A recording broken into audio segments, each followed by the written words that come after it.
What's up, 7th grade? Coach Wood here. Happy to be talking with you. I miss you guys. It's always a little weird at my house around 1 o'clock because I'm not being bombarded with 7th grade questions. But I hope you guys are doing well. I hope you're staying safe and washing your hands a lot. I wanted to get with you guys and just so you could see my face and know that I still exist outside of school. But thank you guys so much for the discussion posts from last week. They were awesome.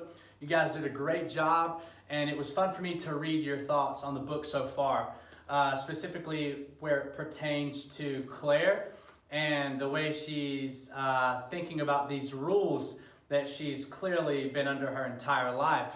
And so she doesn't know any differently. But now she started to think in this different way, so it's a lot of fun for us to see. And it was fun for me to read your responses to what we've learned about her so far in the book. Over the next week, I want you guys to read chapters 9, 10, 11, and 12. If you've already read ahead and read 9, 10, 11, and 12, it's only like 15 or 20 pages. I encourage you to read it again, and you may pick up on some stuff that you missed the first time. I'm going to have some new vocab for you guys on Schoology, and I'm going to have a comprehension packet on Schoology, which is basically just some questions from each chapter to make sure that you're comprehending well what you're reading, and then also some deeper learning questions where you can sort of flex your muscles as far as thinking goes, and tell me some cool thoughts and what maybe connects with you that maybe even that I missed. So before I do that though, I wanted to tell you my thoughts on chapters 9, 10, 11, and 12, and I got a little slideshow. And if you can't see it in the video, that's fine. It's going to be on Schoology as well, just so you can look over it at your own pace. All right? So, cool. Chapters 9 is really interesting because Claire's hanging out at the hatchery, and all of her friends that work at the hatchery go to the ceremony. And when they come back, they're talking all about names. And so the author's really giving us a picture into what she thinks about names in this chapter. And something that I thought was really interesting, a thought that sort of jumped out at me, was that names mean nothing, but they also mean everything. What does that mean? Okay, so names mean nothing. Think about that. Okay, so Claire's friend Jeanette is at the ceremony where people are being named, and she hears the name Paul. Okay, no real significance on the name Paul, except that her dad was named Paul. Now, I say was because we know, and also Claire mentions in chapter 9, that in their community, no two people have the name that's the same at the same time. So Jeanette realizes in real time with the other characters in the room that her dad must have died and been released.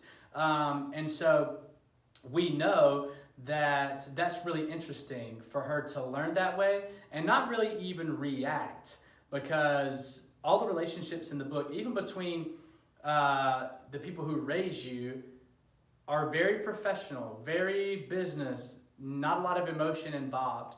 But then they also make the comment that there's this really interesting name that a kid gets named and everyone cheers.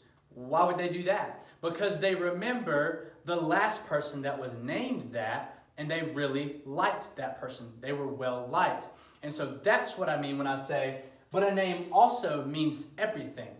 Okay, the book of Proverbs tells us that a good name is to be desired above silver and gold, above all the riches in the world. Well, what does that mean? That means that you're given a name when you are born. And what people think when they hear that name is very important. Not only your first name, but also your last name, your family's name. When people hear the name Tim Wood, I hope they have good thoughts. And I hope that when people hear the name Lance Burkhalter and Katie Newberry and Rachel Biggs and Summer Gravitt, and the list goes on, I hope that you take a lot of pride in that and people thinking good thoughts when they hear your name. So this is a biblical piece that we can tie into this on how names mean nothing, but they also mean everything. So really important from chapter 9 on a little bit about names. Also, a little bit of foreshadowing. Sure, we all knew this already, but number 36, we know that he's fussy and he cries a lot and he has failure to thrive. But this is the first time that we hear him called special On page 78, the nurturer who's been taking him home each night says that he's very special. And so that leads us to believe that number 36 is going to be really important moving forward, which we kind of already knew that to begin with. Chapter 10, a big surprise at the ceremony of 12. There's this one guy named Jonas. Maybe you've heard of him. We find out that he is number 19, but he gets skipped. They go all the way from 1 through 18, skip 19, and then go from 20 to 50, announcing everyone's assignments for the group of 12, except for Jonas. And then we find out that the different people at the hatchery that are at the ceremony, they are told that he is given something about receiver and giver, but they don't really know what that means. But we know what it means, and it's a big deal.